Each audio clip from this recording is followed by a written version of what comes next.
So a tracking video. You're gonna say, why make a tracking video? I of course know how to track. You just press the track button, right? No. Well, yeah, but there could be a small amount of people that are embarrassed to say they don't know how to track, so this will be helpful for them. Also, I'll give a nice little tracking tactic that'll help you in your endeavors in this. So anyway, yeah, here's the tracking window. You do that by pressing the track button, bam, right there. Okay, good. So as Russell the Ranger, you can get rid of certain con types. Yeah, so in VP, that's pretty much what it's going to look like. You can get rid of white and green if you want. Also, turn players off. I'd recommend doing that. Unless you're specifically looking for someone, but that's fine. You can just turn it back on if you want to do that. I would recommend keeping everything on. Turning things off is only really helpful when you're looking for something that's already up. So if I was coming in here and be like, oh, I wonder if our Dar is up, which will never happen, you'd go in and you'd turn things off except for red. So there don't think there are any yellows or blues in the zone anyway, but however, when you have it already up, when things spawn, they're gonna come right up on the top. So the last thing to spawn in this zone was a lava drake.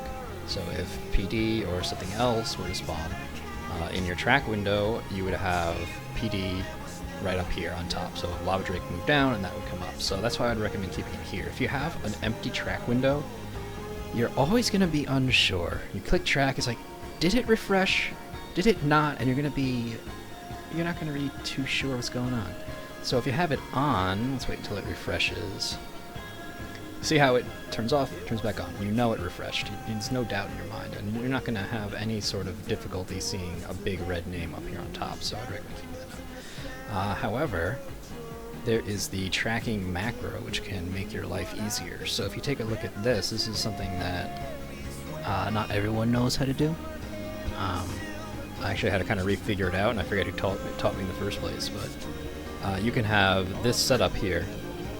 So you don't have to do ability, pause, do ability, pause, do ability. You can actually have these on the same line. The small thing you have to realize is you can't do ability first and then pause. The only thing you can do with same thing in the line apparently is when pause is first and then you put a comma and then another ability, and it'll let you do that. So yeah, running through this macro is do ability 1, which I have set to track, which is you pull up the, where's the menu? There we go.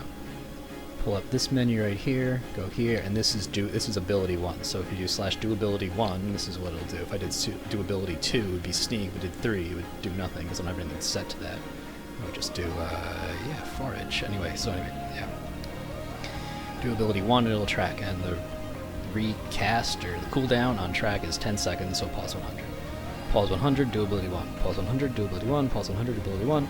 And then the last line, you can do pause 100, do ability 1 if you want, but I like to keep it something that notifies me that the macro has ended. Basically, so this is all so that you don't have to pay 100% attention to it.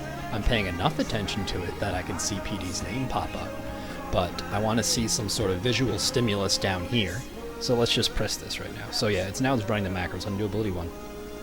But when it gets to here, instead of another refresh, there's going to be a visual stimulus that says, the macro has ended, push it again. And there's 2.